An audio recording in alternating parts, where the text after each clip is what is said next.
Victoria Davenport lifted her glass, looked straight at Isabella, and said it loud enough for the whole patio to hear. If the Gilded Sparrow has started hiring street rescuers instead of waitresses, perhaps they should add soup kitchen service to the menu.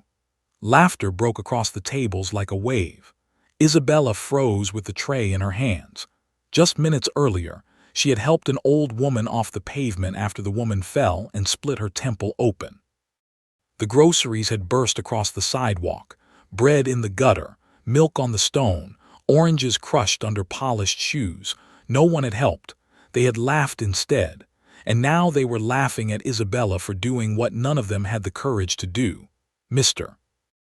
Dubois stepped close enough for his smile to look polite while his voice cut like a knife. One more stunt like that and you are finished here. Isabella swallowed her anger and turned back toward the dining room. That was when the front doors opened and every sound in the restaurant seemed to stop. A tall man in a dark suit stepped inside with the kind of silence that made powerful people nervous. He did not look at the rich women. He did not look at the owner. He looked at Isabella. Then he said the one thing that made Victoria's smile disappear. I want her table, only her. What kind of man walked into a room like he already owned the fear in it? Isabella kept moving because standing still felt more dangerous. Her hands were steady, but only because years of hard work had taught her how to hide panic. She reset the corner table, laid down clean silver, and tried not to think about the blood she had wiped from the old woman's forehead with napkins from her apron.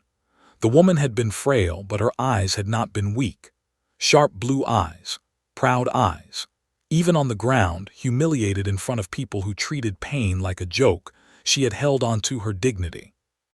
The old woman had thanked Isabella in a quiet voice. She had tried to apologize for the trouble. Isabella had almost laughed at that. The woman was bleeding and still she had worried about being a burden.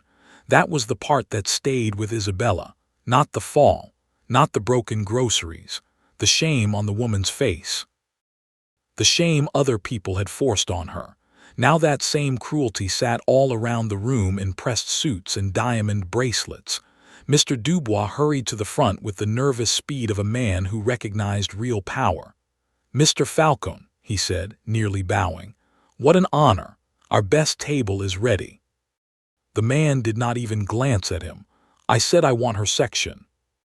A silence fell so heavy that Isabella could hear the faint clink of ice in somebody's glass. Victoria leaned back in her chair, pretending ease, but Isabella saw the flicker in her eyes. Everybody in Vidia knew the Falcone name. It floated through the city like smoke. In business pages, in police rumors, in whispered stories told by people who lowered their voices before saying it. Dante Falcone. Isabella had seen his face once in a newspaper wrapped around fish at the corner market. Even in grainy black and white he had looked dangerous.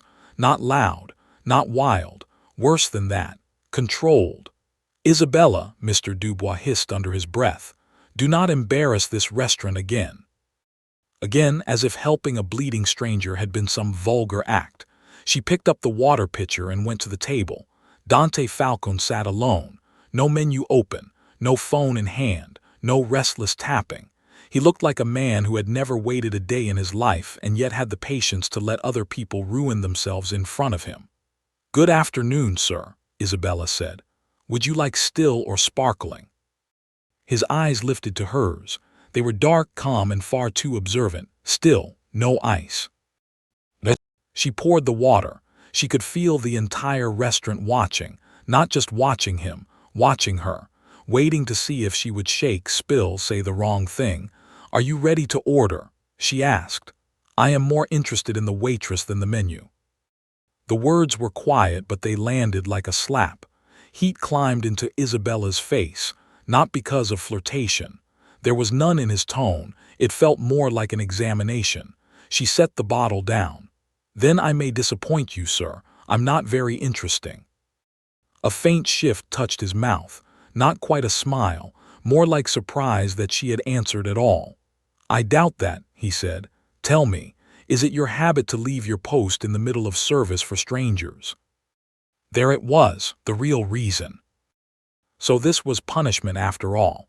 She lifted her chin. Only when the stranger is bleeding and everyone else is pretending not to see it. At the nearest table, someone let out a nervous cough. Dante leaned back in his chair. That choice may cost you your job. Then it costs me my job.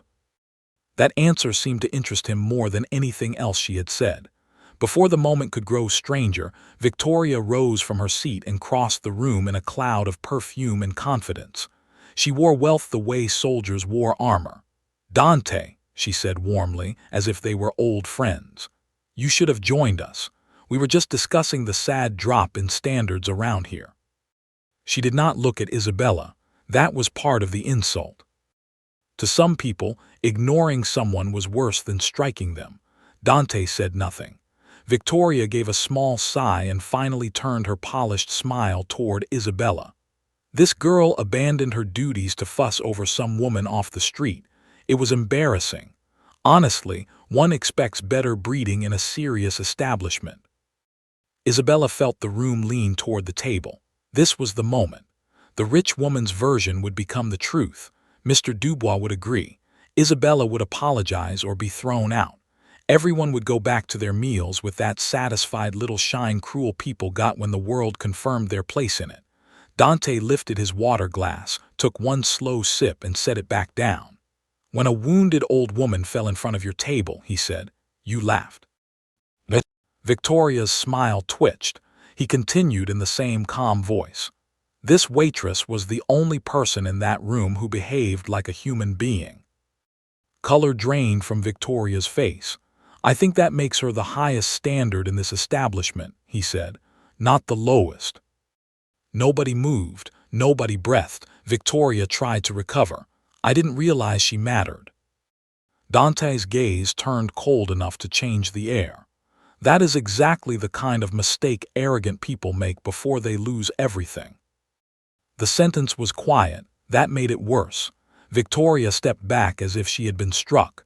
Her chair scraped when she returned to her table. Two of her friends immediately looked away from her. Mr. Dubois stood frozen near the service station, suddenly uncertain which way power flowed. Dante reached into his jacket and placed a folded bill on the table. Isabella only saw the number when the paper shifted under the glass. It was more money than she made in weeks. For the water, he said. I can't take that. You can, he replied. His eyes held hers again, and for the first time Isabella felt something colder than fear. Not from him exactly. From the sense that something had already begun and she was the only person in the room who did not understand its shape. He stood. As he turned, he paused just enough to say one last thing. The woman you helped today, he said, was luckier than everyone who mocked her. Then he walked out. The room stayed silent until the doors closed behind him. Only then did the whispers begin. Victoria left 5 minutes later without finishing her meal. Mr. Dubois did not fire Isabella. He did not even look at her.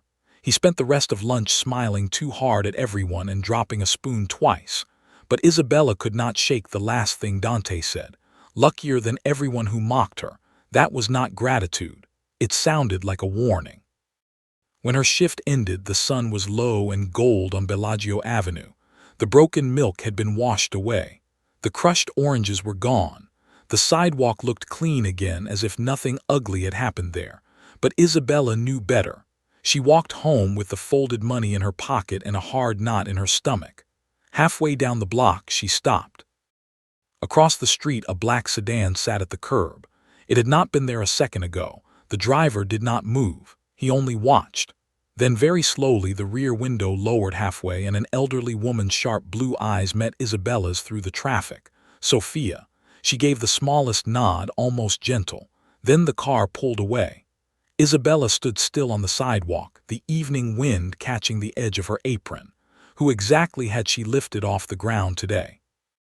And why did it feel like the city had just noticed her for the first time? Isabella did not sleep that night.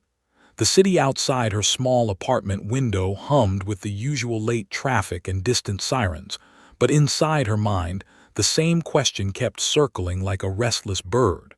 Why had Dante Falcone defended her? Men like him did not interfere in restaurant drama. They did not humiliate powerful socialites over a waitress. They certainly did not leave $2,000 on a table like loose change, and they definitely did not watch people afterward. Yet when Isabella reached her apartment building that evening, she noticed the same black sedan parked at the corner again. It was subtle. Anyone else might have missed it, but Isabella had spent her life learning to read danger quietly. The car did not move. The driver did not step out. It simply sat there with its lights off, watching. She climbed the narrow stairwell to her apartment and locked the door behind her. The room was barely larger than the kitchen of the Gilded Sparrow. A single bed, a small desk, and stacks of art history textbooks that smelled faintly of library dust.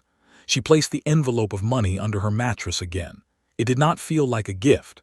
It felt like gravity, something heavy pulling her into a world she had never asked to enter. The next morning the restaurant buzzed with rumors. Isabella stepped through the kitchen door and instantly felt the shift. Conversation stopped. Two servers stared at her like she had walked in wearing a crown. Another whispered something and quickly looked away. Mr. Dubois appeared beside her with the strained politeness of a man who had not slept well. "You will take the center section today," he said stiffly. Isabella blinked. "That section is for senior staff. Today it is yours." He turned before she could ask questions. Within an hour she understood why. Every customer who recognized her whispered the same thing. "That is the girl." The waitress Falcone defended. The story had already traveled through half the city. People exaggerated it in every direction. Some said Dante had fired the entire restaurant staff. Others claimed Victoria Davenport had cried in the parking lot. One man insisted Isabella must secretly belong to the Falcone family. Isabella kept her head down and carried plates. Attention was dangerous, especially when she had no idea why it existed. Around noon, Victoria Davenport returned. The entire room felt the tension when she walked in. Her smile was sharper than usual. She did not look at Isabella at first. She sat at her usual table, ordered wine, and spoke loudly enough for several tables to hear. "One cannot let yesterday's unpleasantness linger," Victoria said. "I am sure Mr. Falcone simply misunderstood the situation." Isabella approached with a pitcher of water. Victoria finally turned her gaze toward her. The kindness was gone now. What remained was colder. "Still employed, I see," Victoria said smoothly. "For now." Victoria leaned forward slightly. "You should be careful, dear. Powerful men sometimes take interest in unfortunate causes." Isabella said nothing. Victoria smiled faintly. "But interest fades." She lifted her glass. "And when it does, people like you discover exactly how temporary protection can be." Isabella walked away before the anger in her chest could speak for her. But the word stayed with her all afternoon. Protection. That was what this was. Protection from a man she barely knew. Protection she had never asked for. Protection that could vanish at any moment. When her shift ended that evening, Isabella decided something. She was not going to live like prey. If Dante Falcone had dragged her into this storm, she deserved answers. Bellagio Avenue was quieter at dusk. The wealthy diners had vanished into private clubs and rooftop bars. Isabella stepped onto the sidewalk where Sophia had fallen the day before. The pavement looked perfectly ordinary, but she could still picture the spilled groceries, the crushed oranges, the blood on the napkin. She walked toward the small park 3 blocks away. It was where she went when her mind felt too crowded. The park benches were mostly empty, except for one. Sophia sat beneath a tall oak tree, feeding crumbs to pigeons. She looked up as Isabella approached. "I hoped you might come here," Sophia said. "You knew I would." Sophia smiled faintly. "You strike me as someone who needs quiet when the world becomes confusing." Isabella sat beside her. For a moment neither of them spoke. The city moved around them. Traffic lights changed. People passed, but the bench felt strangely still. "You know who he is," Isabella said finally. Sophia's hands paused. "Yes." "You knew yesterday." Sophia sighed softly. "I suspected." Isabella turned toward her. "You didn't tell me." Sophia's eyes carried something older than regret. I was enjoying meeting you as a person, Isabella, not as someone frightened of my son. The words landed heavier than Isabella expected. So it is true. Sophia nodded. My son is Dante Falcone. The name felt different spoken aloud. Less rumor, more reality. Isabella leaned back against the bench. You understand this puts me in a very difficult position. I do. And yet you keep miting me. Sophia's eyes softened. You helped me when everyone else looked away. She placed a hand gently over Isabella's. That kind of courage deserves loyalty. Isabella stared at the pigeons fluttering near their feet. You should stop seeing me, she said quietly. Sophia raised an eyebrow. And why is that? Because people like Dante Falcone do not exist in safe circles. Sophia chuckled softly. You believe my son is the danger. Isabella hesitated. Aren't I right? Sophia did not answer immediately. Instead, she studied Isabella's face with careful curiosity. Then she said something unexpected. My son has enemies, Isabella. That is not surprising. No, but those enemies look for weakness. Sophia leaned closer, and they have noticed you. A cold ripple ran through Isabella's spine. What does that mean? It means, Sophia said gently, that your kindness has already changed the balance of power in ways you do not yet understand. Isabella opened her mouth to ask more, but at that exact moment the park lights flickered on, and a black sedan rolled slowly past the curb. It did not stop, it did not honk, but Isabella recognized the driver, the same man from the night before, watching again. Sophia followed Isabella's gaze. She sighed. My son worries too much. You call that worry? Sophia smiled faintly. He calls it protection. Isabella shook her head. I never asked for this. Sophia looked toward the street. Sometimes the most powerful decisions we make are the ones we never meant to make. Isabella stood. I should go. Sophia rose with her. Be careful tonight. I will. Sophia hesitated for a moment before adding quietly. And Isabella. Yes. You should know something. What? Sophia's eyes darkened slightly. My son rarely notices people. She paused. But when he does not stop watching. Isabella walked home with those words echoing in her mind. The streetlights had just turned on when she reached her building. She climbed the steps slowly. Something felt wrong, not dramatic, just wrong. The hallway light was flickering. Her door stood slightly open. Isabella's breath caught. She was absolutely certain she had locked it that morning. She pushed the door gently. The apartment looked untouched. Nothing broken, nothing stolen.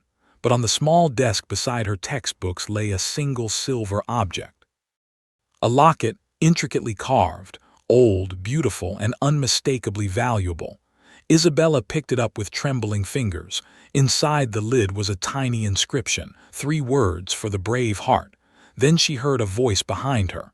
Low. Calm, dangerously familiar. I was wondering when you would find it. Isabella turned slowly. Dante Falcone stood in the doorway, and judging by the calm way he watched her reaction, he had been waiting there for quite some time. Isabella's fingers tightened around the silver locket. Dante Falcone stood inside her apartment doorway as if the room belonged to him. Rainwater darkened the shoulders of his coat. His eyes moved slowly across the small space. The narrow bed, the stacks of art books, the cracked window frame. For a man who lived in glass towers and armored mansions, the room must have looked like a storage closet, yet he studied it with quiet attention. You broke into my apartment, Isabella said. Her voice came out steadier than she felt. Dante stepped further inside and closed the door behind him. I had the lock opened, he replied calmly. That's the same thing. Not exactly. Isabella let out a short breath of disbelief. You can't just walk into people's homes. I can, Dante said simply, and I did. He nodded toward the locket in her hand. My mother wanted you to have that. Isabella held it up slightly. She could have given it to me herself. She will. That answer only made the situation stranger. Isabella set the locket carefully on the desk. I don't want it. Dante watched her for a moment. Why not? Because gifts from people like you always come with strings. The corner of his mouth shifted slightly. You think I am buying your loyalty. I think you are used to buying everything. Dante walked slowly across the room. He stopped beside the small bookshelf and ran a finger across the worn spines of Isabella's textbooks. Art history, he said. You read my file too. Of course. The bluntness of the answer made Isabella's stomach twist. You investigated me. You helped my mother. That doesn't give you the right to invade my life. Dante finally turned to face her. You already entered my life, Isabella. I didn't mean to. That rarely matters. For a moment the small apartment felt even smaller. The air between them seemed charged with something neither of them wanted to name. Isabella crossed her arms. What do you want? Dante did not answer right away. Instead he walked toward the desk and picked up the silver locket. He opened it carefully. Inside the tiny lid was the engraving Isabella had seen, for the brave heart. My grandmother carried this during the war, Dante said quietly. She gave it to my mother when my father died. He closed it and placed it back into Isabella's hand. My mother believes it should belong to someone who reminds her that kindness still exists. Isabella stared at the object. It suddenly felt heavier than before. That's a ridiculous reason to hand a stranger a family heirloom. You are not a stranger anymore. Yes, I am. Dante stepped closer. No. The word landed softly, but it carried the weight of certainty. Isabella shook her head. You're making a mistake. Perhaps. People like me don't belong in your world. Dante studied her expression carefully. You already stepped into it. And I would like to step back out. Dante was silent for a moment. Then he said something that made her blood run cold. That may not be possible. Isabella felt the tension in the room tighten. Explain. Dante walked toward the window and looked down at the dark street. A rival family has been watching me closely for years, he said.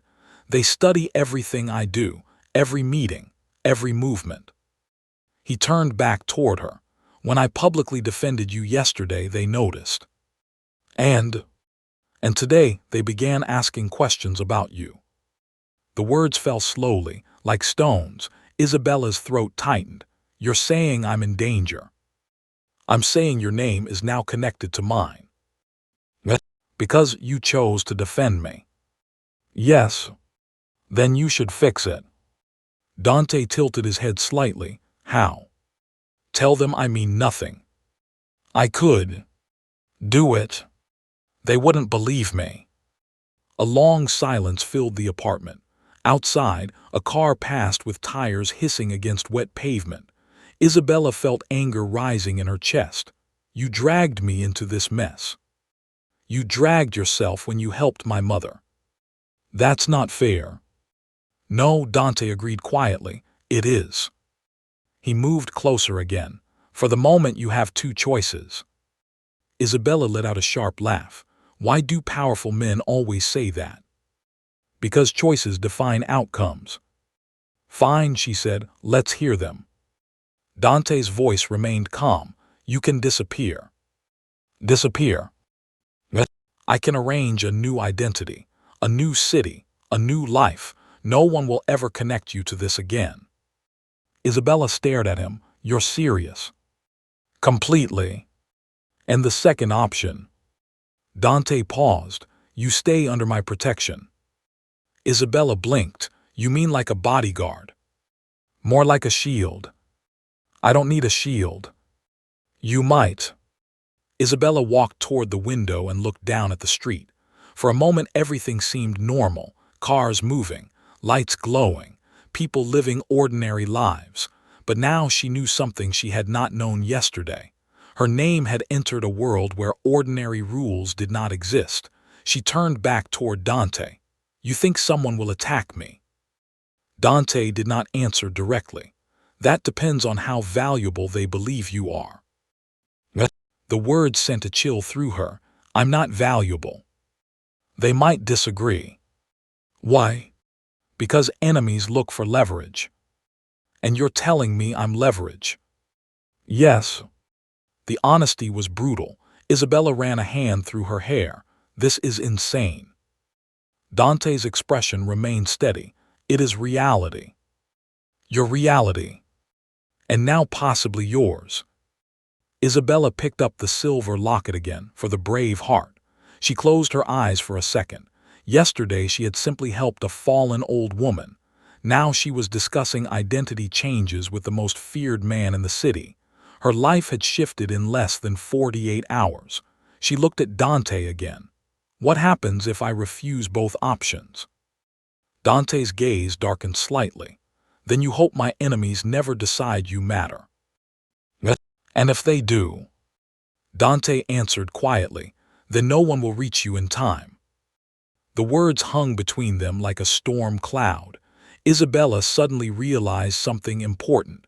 Dante Falcone had not come here to threaten her. He had come here to warn her. She took a slow breath. I need time to think. You have tonight. That's not much time. In my world, time is rarely generous.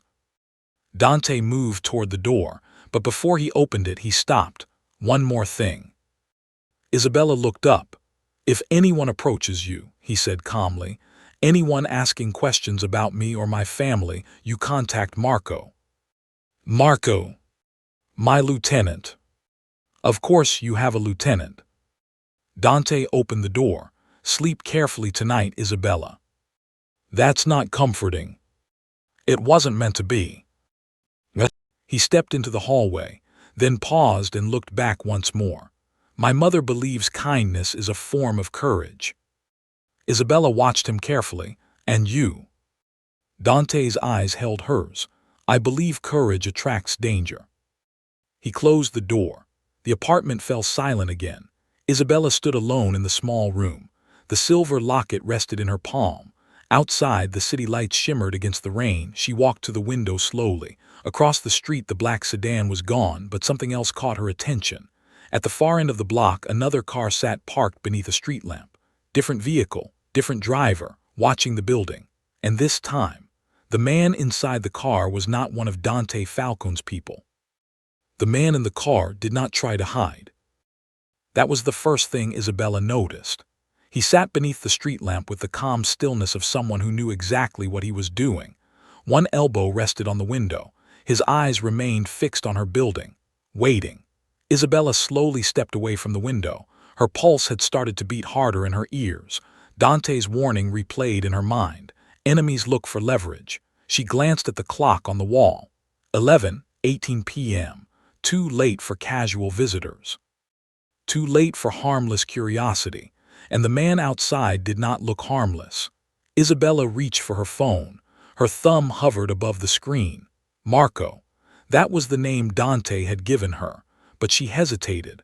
Calling Dante's people meant stepping deeper into the world she had just spent an hour trying to escape. The locket lay on the desk beside her. For the brave heart, Isabella let out a quiet breath. Then she dialed. The line rang once, twice. Then a calm voice answered. Marco. Isabella blinked. You answer your phone fast. Ms. Rossi. Her stomach tightened. You know who I am. Mr. Falcone informed me you might call. Of course he had. There's a man watching my building, Isabella said. How long? I just noticed him. What kind of car? She walked quietly back toward the window and glanced out again. Dark gray sedan, older model. A short pause followed. Stay away from the windows, Marco said. I already moved. Good. Isabella waited. Nothing happened. Is that it? She asked. No. Another short pause. Then Marco spoke again. Is the man still in the car? Isabella risked another quick look. Yes. Understood. The call ended. Isabella stared at the phone. That's it, she muttered. No instructions, no reassurance, just understood. She placed the phone down slowly. 5 minutes passed, then 10. The The man outside did not move. Rain began to fall again, tapping softly against the glass. Isabella sat on the edge of the bed. Every small sound felt louder now. Every creak in the building felt suspicious. Then suddenly, headlights flashed at the end of the street. Two black SUVs rolled silently around the corner. They did not rush. They did not use sirens. They simply stopped near the gray sedan. Three men stepped out. Their movements were quiet, controlled, professional. Even from the third-floor window, Isabella could recognize one of them. Marco, the driver of the gray sedan, realized the situation too late. His door opened halfway before Marco reached it. The conversation lasted less than 10 seconds. Isabella could not hear the words, but she saw the body language. Marco spoke calmly. The stranger tried to bluff. Then Marco leaned closer and said something that made the man's face lose all color. A moment later, the sedan's engine started. The car pulled away quickly. The black SUVs remained for another minute. Then they disappeared into the rain. The street returned to silence. Isabella stared at the empty curb. Dante Falcone had said enemies watched everything he did. Now she believed him. Her phone vibrated. One new message. Unknown number. The situation is handled. Marco. Isabella sat there for a long moment. Then she typed back, "Who was he?" The reply came almost instantly. Someone asking questions. That answer only raised more. What kind of questions? This time the reply took longer. Questions about you. A cold feeling spread through Isabella's chest. She placed the phone on the desk and looked at the silver locket again. Kindness had started all of this. A simple act that should have ended the moment the old woman stood up. Instead, it had opened a door she could no longer close.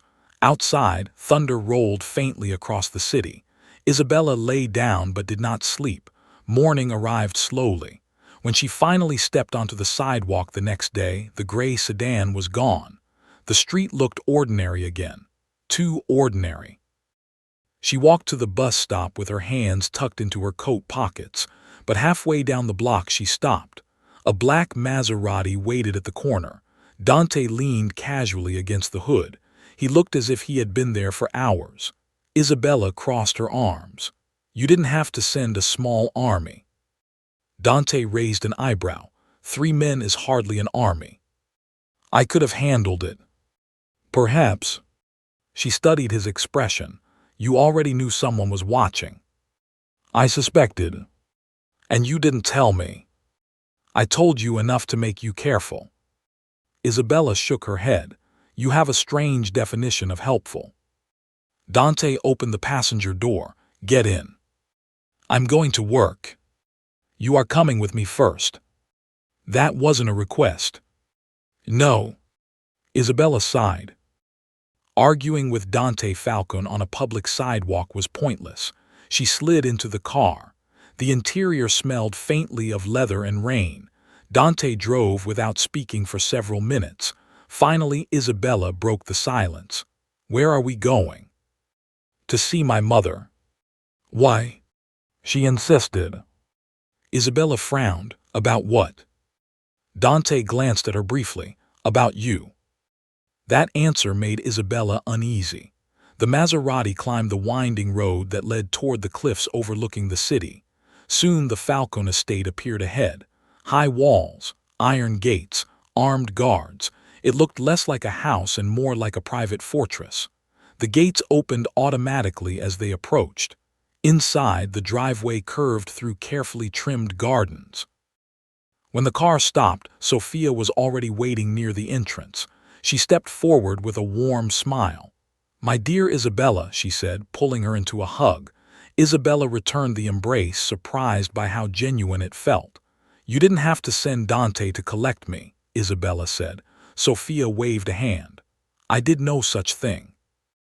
Isabella looked toward Dante. He did not react. Sophia smiled knowingly. "My son worries too much." "I heard about the man outside your building," Sophia continued. "News travels fast." "In this family it does."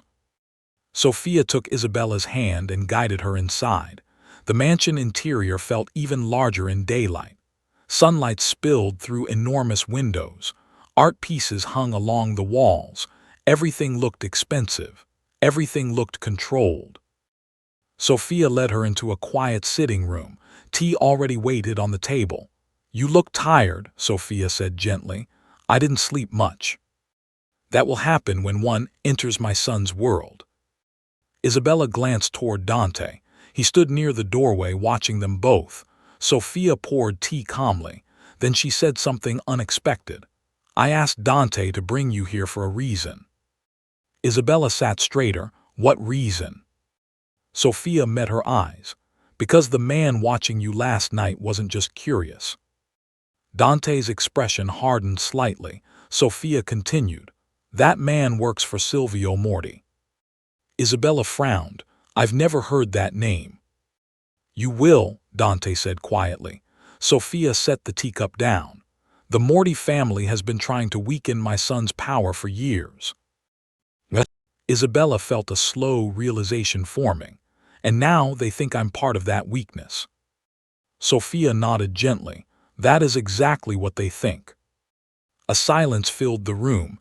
Isabella looked between them. "So what happens now?" Dante answered without hesitation. "Now they make their first move." Isabella's stomach tightened. "And what does that mean for me?" Dante's eyes held her steadily. "It means you just became the most valuable target in this city." Isabella felt the room tilt slightly. "The most valuable target in the city," she repeated quietly. That was not a title anyone should want. Sophia reached across the table and placed a gentle hand over hers. "My dear, I wish it were not true." "But it is," Dante said. His tone was not dramatic, it was simply factual. Isabella looked at him. "You said they might see me as leverage." "I said it depended on how valuable they believed you were." "And now?" Dante's eyes darkened slightly. "Now they are sure." Sophia sighed softly. "The Morti family has always been patient. They study weaknesses. They exploit them slowly." Isabella leaned back in her chair. "And I'm the weakness." Dante corrected her immediately. "No, you are what they think is the weakness." "Is there a difference?" "Yes." "What difference?" Dante's voice remained calm. "A weakness breaks." He held her gaze. "A strength fights back." The words hung in the room for a moment. Isabella looked away. She had spent her entire life surviving quietly, paying rent, working double shifts, studying late into the night. She was not a fighter in Mafia wars, yet somehow she had become part of one. Sophia stood slowly. "I will leave you two to talk." Isabella looked up. "Talk about what?" Sophia smiled gently. "About choices." She left the room, closing the door softly behind her. Now only Dante and Isabella remained. Silence settled between them. Isabella finally broke it. "You said I had two options." "I did." "Disappear or stay under your protection." "Yes." Isabella folded her arms. "I don't like either one." Dante nodded once. "That is understandable. But those are the only options. For now." Isabella walked to the large window overlooking the city. The skyline stretched endlessly below. Cars moved like small sparks of light. Somewhere in that city, people were living normal lives. Meanwhile, she stood in a fortress discussing organized crime politics. "This is absurd," she said quietly. Dante stepped beside her. "Reality often is." Isabella turned to face him. "What exactly do these Morty people want?" "Power." "That sounds vague." "Most dangerous things are." Dante walked slowly across the room. "For years, they have tried to weaken my position in the city. And they think kidnapping me will do that." "Not kidnapping." He paused. "Pressure." Isabella felt a chill run down her spine. "You mean they hurt people connected to you?" "Yes." She swallowed. "And they think I'm connected to you." Dante looked directly at her. "Because you are." Isabella laughed once. "Because I helped your mother buy groceries." "Because I defended you publicly." "That was your decision." "It was. And now I'm paying the price." Dante did not deny it. That is how consequences work. Isabella walked across the room. Her frustration had begun to grow. You keep talking about consequences like they're unavoidable. They usually are. Well, I don't accept that. Dante watched her carefully. What do you mean? I mean, maybe I don't run. Running is often the safest option. But maybe I'm tired of running. Dante raised an eyebrow slightly. Explain. Isabella took a breath. For 24 years, I've worked twice as hard as everyone else just to survive. I've kept my head down, followed rules, stayed invisible. And it hasn't exactly protected me. Dante remained silent. So maybe disappearing isn't the answer, Isabella said, and staying here under my protection. That feels like a cage. Dante did not argue. Then what do you want? Isabella hesitated. Then she said something even she had not fully planned. I want to fight back. Dante stared at her. You? Yes. You have no experience in this world. No, she admitted, but I do have something your enemies apparently underestimate. And that is me. For a moment, Dante did not respond. Then a slow, thoughtful expression appeared on his face. Most people in your position would be terrified. I am terrified. Yet you want to confront them. I want them to stop seeing me as easy leverage. Dante walked closer. You understand the danger. I do. You understand people could get hurt. Yes. And you still want to do this. Isabella nodded. Yes. Dante studied her carefully, almost like he was measuring something invisible. Finally, he spoke. There may be a third option. Isabella crossed her arms. You said there were only two. I said there were two safe ones. And the third. It involves risk. I'm already at risk. That is true. Dante walked toward the desk and opened a folder. Inside were photographs, surveillance images. One of them showed the gray sedan from the night before. Another showed the man inside. This is Luca Bianchi, Dante said, a Morty operative. He was watching me. Yes. Isabella looked closer at the photo. He doesn't look very impressive. That is intentional. What do you mean? He looks ordinary, forgettable. Dante closed the folder. People like that are very dangerous. Isabella leaned against the desk. So what's the third option? Dante looked directly at her. We turn you into the trap. Silence filled the room. A trap, Isabella repeated. Yes. For Morty. Isabella stared at him. You want to use me as bait. I want to control the situation. That sounds like bait. Dante did not deny it. It is.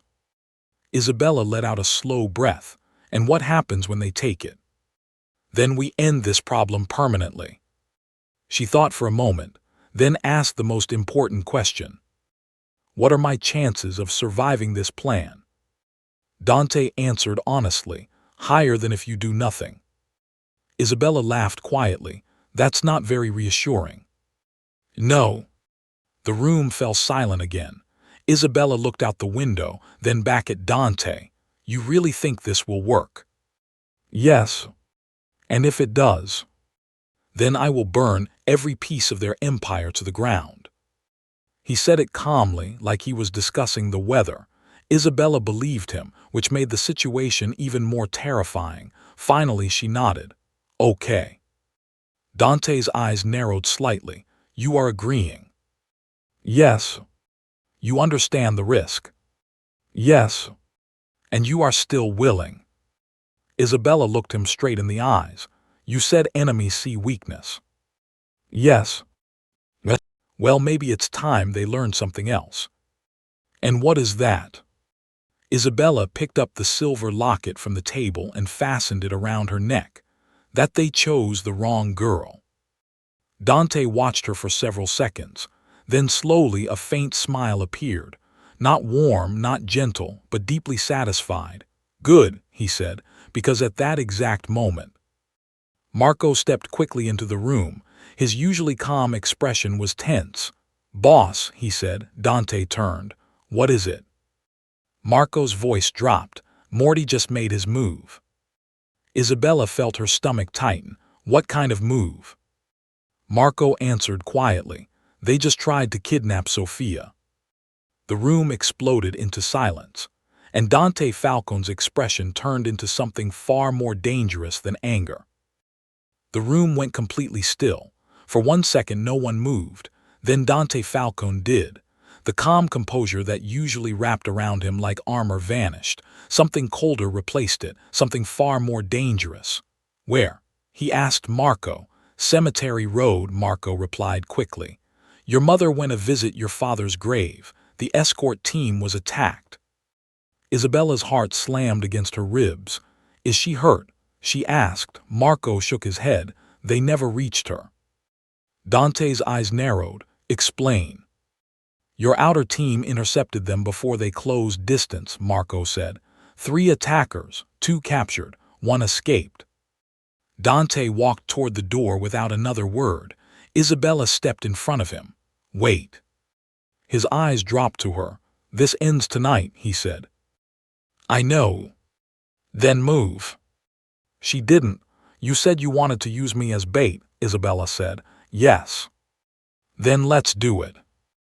Dante studied her face. You understand what just happened? Yes. They escalated. So do we. Marco looked between them carefully. Boss, he said quietly, the Morty men we captured are talking. Dante turned. What did they say? Marco hesitated. They weren't trying to kill your mother. Dante's expression darkened. Then what? They were trying to draw you out. Isabella felt a slow realization forming. A trap, she said. Marco nodded. They knew we would respond fast. Dante's jaw tightened. So Morty wants me exposed. Yes.